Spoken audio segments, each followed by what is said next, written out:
Hey there, and welcome to this explainer. When we think about aviation safety, our minds almost always go straight to the incredible physical mechanics of flying, right? We picture those massive jet engines, the precise aerodynamics, or maybe the redundant computer systems. But today, we're going to look at something entirely different. We are exploring a massive, invisible safety net that keeps you secure at 30,000 feet.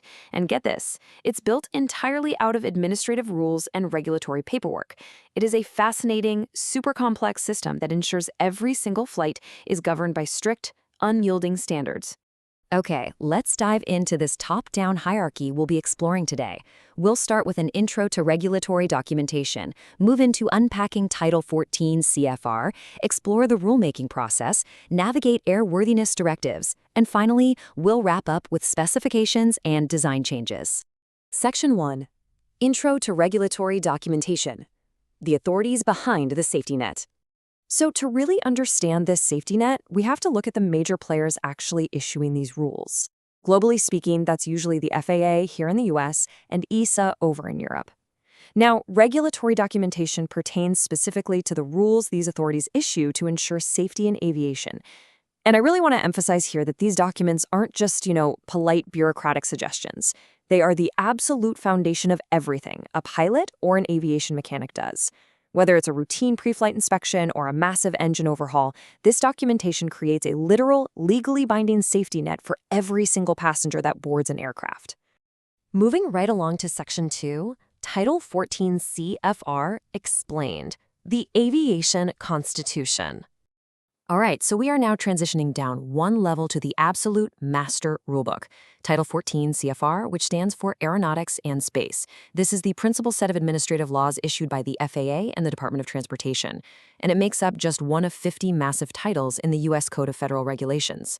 It is a wonderfully massive, deeply bureaucratic document, but honestly, that sheer scale is completely necessary, because this single title governs all pilots, all mechanics, and literally all types of activities done with any aircraft in the U.S. airspace. It's the whole shebang. Now, what's really interesting about this slide is how this massive code is meticulously broken down. Inside 14 CFR, it's divided into specific parts, ranging all the way from 1 to 200, basically to cover absolutely every possible aviation scenario you could think of. For example, a specific part might deal solely with certification standards for normal category airplanes, like Part 23, while another, like Part 91, governs general operating and flight rules. It is organizational perfection, aimed entirely at keeping you safe. Section 3. The rulemaking process, from hazard to federal law. So, we've established what the rules are, right? But how do they actually come to be? Well, it all starts with something called an NPRM, or Notice of Proposed Rulemaking. This is essentially an advance notice indicating the FAA's intent to change or amend an existing FAR. What's absolutely crucial to understand here is that this is where the public gets involved. The FAA doesn't just sit in a dark room and make rules in a vacuum. Nope. They actively invite comment, hold public hearings, and collect really detailed feedback from industry experts, mechanics, and pilots before issuing a new directive or rule. And this brilliantly illustrates that exact standard rulemaking flow, step by step. Step 1, an unsafe condition is discovered out in the field. Step 2, a proposed solution is officially published in the Federal Register as that NPRM we just talked about. Step 3, the FAA solicits and thoroughly reviews all that public comment. And finally, Step 4, a final rule is officially issued. It's really cool because the aviation safety net actively adapts and responds to new hazards in real time. Let's move to Section 4, Navigating Airworthiness Directives, Mandatory Safety Recalls of the Sky. Okay, so you are probably pretty familiar with safety recalls for your car, right? Like maybe getting a notice in the mail that you have to take it to the dealership to fix a faulty airbag. Well, airworthiness directives, or ADs, are exactly like that. But in aviation, there are literally zero exceptions, and you absolutely cannot ignore them. To manage these issues effectively, the FAA issues ADs in two specific categories. Over on the left, we have the emergency issue. This requires immediate compliance. The plane simply does not fly until it's fixed, period. Then on the right, the normal issue. Stemming from that NPRM process we looked at earlier, these require compliance within a relatively longer but very strictly defined period of time. So the crucial point is captured perfectly in this quote. ADs are the final rule and compliance is required. Notice how that text is capitalized? It carries a really ominous weight for a reason.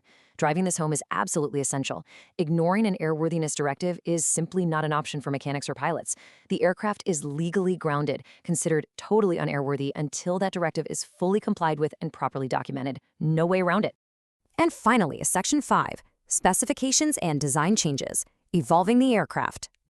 All right, so we've talked about global authorities, the massive federal code, and fleet-wide directives. Now we are zooming all the way in to look at specific individual aircraft designs. But before we look at modern modifications, get this.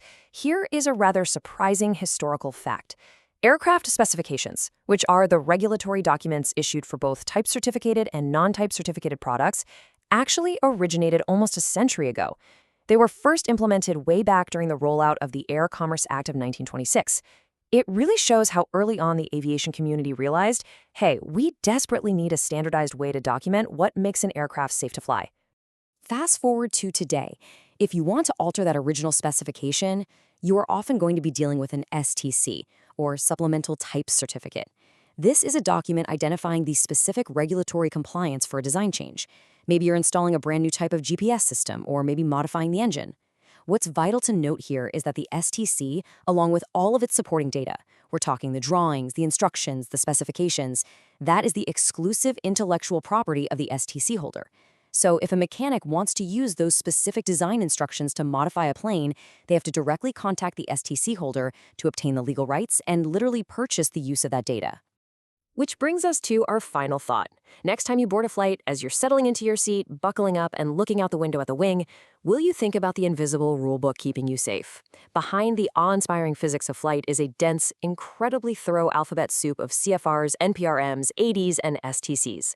But together, this meticulously crafted web of administrative law forms the ultimate, uncompromising safety net for every single passenger. Thanks so much for exploring this topic with me, and hey, keep questioning how the world works around you.